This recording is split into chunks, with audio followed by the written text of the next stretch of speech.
Welcome to the B learners पे आप सभी का स्वागत है। कुछ सर्विसेज सिर्फ एक के लिए नहीं होती है, बल्कि हम बहुत सारे लोग साथ में मिलके कलेक्टिवली एंजॉय करते हैं। जैसा कि आप पिक्चर में देख पा रहे हैं, वीडियो में कुछ बच्चे साथ मिल करके पढ़ाई कर रहे हैं। तो स्कूल भी एक वैसा ही इंस्टीट्यूशन है। इतना ही नहीं, डॉक्टर्स जो सर्विसेज प्रोवाइड करते हैं, एक के लिए हॉस्पिटल नहीं होती है, बल्कि बहुत सारे लोग ट्रीटमेंट करवाने जाते हैं। इतना ही नहीं, अगर आप रेलवे का एग्जाम्पल लो तो ये भी कुछ उसी तरह से वर्क करता है। ये सभी पब्लिक फैसिलिटीज के अंडर में आते हैं।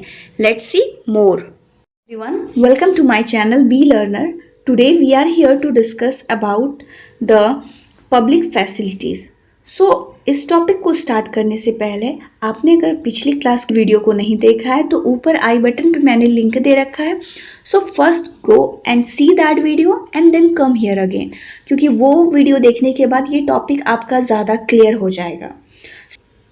सो हमने लास्ट क्लास में पढ़ा था कि महाराष्ट्र, केरला और बिहार, इन तीनों के बीच में कंपैरिजन किया था तो पता चला था Kerala is best among all the three. Reason क्या था कि केरला सिर्फ और सिर्फ एवरेज इनकम में ही बेटर नहीं कर रही थी, बल्कि apart from that other two indicators like infant mortality rate and you can say literacy rate, इसमें भी बहुत अच्छा वो परफॉर्मेंस दे रही थी। So hence I can say Kerala अच्छी स्टेट है इन सब मामले में। बट महाराष्ट्र जो हमने देखा था, महाराष्ट्र सिर्फ और सिर्फ बहुत ज़्यादा पर कैपिटा इनकम होल्ड कर रहा था, और बाकी इन दो, इन्फेंट मोर्टेलिटी रेट और लिटरेसी रेट में कुछ खास उसकी परफॉर्मेंस नहीं थी। और बिहार की तो परफॉर्मेंस तीनों में किसी भी कंपोनेंट में उतनी ही खास नहीं थी। Okay, so what we have found here that Maharashtra, though it is having highest per capita income, but वो बहुत पीछे छूट रही थी एजुकेशन लेवल के मामले में और हेल्थ फैसिलिटी के मामले में। तो ये सारी ऐसी चीज़ें हैं जो प्राइवेट सेक्टर जनरली इम्प्रूव नहीं करती है। प्राइवेट सेक्टर इन सभी कामों को नहीं देखती है। The reason is that private sector जो होते हैं वो हमारे प्रॉफिट मेकिंग नेचर के होते हैं। तो अगर वो इन सभी चीज़ों को देखेगी तो उन्हें कुछ खास प्रॉफिट अर्न नहीं होगा। क्यों? क्योंकि ये सभी कह सकते हैं हम कि बेसिक फैसिलिटी होती है जो हर किसी को चाहिए होता है। तो अगर नहीं मिलेगा तो हमारा लाइफ बहुत बड़ा मेस बन सकता है। So education, food, water and transport facility, इतना ही नहीं बल्कि you can say electricity too, ये सब कुछ ऐसी फैसिलिटी है जो यू कैन से गवर्नमेंट हमें प्रोवाइड करती है। और अगर ये पब्लिक सेक्टर प्रोवाइड करेगी तो क्या होगा कि गवर्नमेंट हमेशा वेलफेयर के बारे में सोचती है, लोगों के वेलफेयर के बारे में सोचती है, और वो कॉस्ट को रीजनेबल रखेगी ताकि ये ज़्यादा से ज़्यादा लोगों के बीच पहुंच सके, तभी हमारे कंट्री में डेवलपमेंट आएगा। और अगर ये प्राइवेट सेक्टर हमें प्रोवाइड कराने लगेगी तो क्या होगा कि हर कोई इस फैसिलिटी को अवेल नहीं कर पाएगा, और कॉस्ट क्योंकि काफ़ी ज़्यादा क्या होगी, ज़्यादा होगी, काफ़ी ज़्यादा होगी। रीज़न क्या है कि प्राइवेट सेक्टर जो होते हैं प्रॉफिट मेकिंग होते हैं, मतलब उनको प्रॉफिट अर्न करना वो उनका मेन मोटो होता है, ना कि वेलफेयर के बारे में सोचना।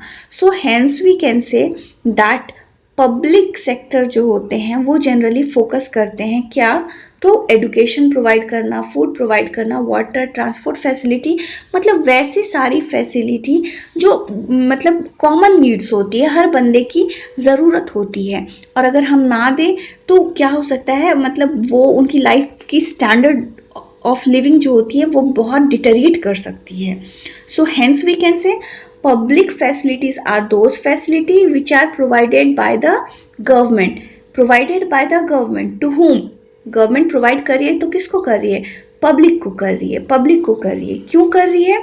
The reason is that public का वेलफेयर हो सके और नेशन में डेवलपमेंट आ सके।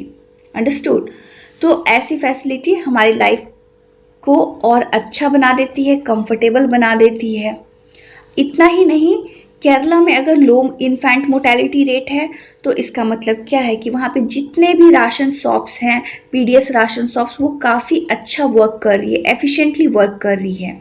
अंडरस्टूड? क्योंकि मतलब इन्फेंट मोर्टेलिटी रेट का कम होना, मतलब मोर्टेलिटी मीन्स डेथ, मतलब बहुत कम बच्चे 1 ईयर कंप्लीट करने से पहले हर 1000 पे मर रहे हैं। मतलब हर 1000 पे जो इन्फेंट्स की डेथ है वो बहुत कम है। अंडरस्टूड? सो ये बहुत कम होना बहुत अच्छी बात इसलिए है क्योंकि इससे पता लगता है कि वहाँ पे लोगों को ही नहीं बल्कि यू कैन से जो नर्सिंग मदर हैं, जो प्रेग्नेंट वुमेन हैं, उन्हें जो है ना कि मतलब जो डाइट मिल रहा है वो राइट प्रोपोर्शन में मिल रहा है, एक बैलेंस डाइट मिल रहा है।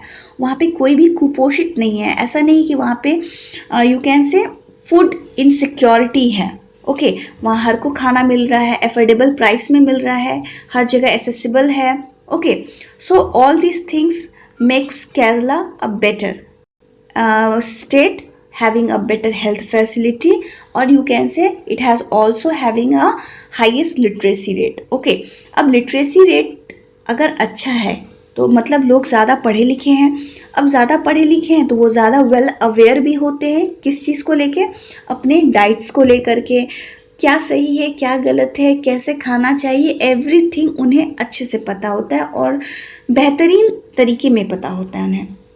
ओके, तो एजुकेशन फैसिलिटीज़ भी क्या होती है, अगर वो इम्प्रूव्ड होती है तो कहीं ना कहीं हेल्थ फैसिलिटी भी उस वजह से इम्प्रूव्ड होती है। और जैसा मैंने बताया कि पीडीएस राशन शॉप्स भी काफ़ी अच्छे से वहाँ एफिशिएंटली वर्क करती है केरला में। इसी रीज़न से क्या हो गया है, इन्फेंट मोर्टेलिटी रेट बहुत कम है। अब इतना ही नहीं, अगर किसी कुछ पीडीएस शॉप्स हैं, ये हम जिसे राशन शॉप्स भी कहते हैं, अगर वो अच्छे से वर्क नहीं कर रही है तो क्या होता है, वहाँ पे लोग तुरंत कंप्लेन करते हैं और उस कंप्लेन को सुना जाता है और प्रॉब्लम को झट से निपटाया भी जाता है, मतलब प्रॉब्लम्स को रेक्टिफाई भी कर दिया जाता है। हेल्थ और न्यूट्रिशनल स्टेटस जो होता है लोगों का, वैसे स्टेट में जहाँ पे पीडीएस राशन शॉप अच्छे से वर्क कर रही हो, लोगों की बातें सुना जा रहा हो, अगर वो अच्छे से वर्क नहीं करती है तो वैसे जगह पे जनरली जो होती है हेल्थ स्टेटस और न्यूट्रिशनल स्टेटस लोगों का काफ़ी ज़्यादा बेटर होता है।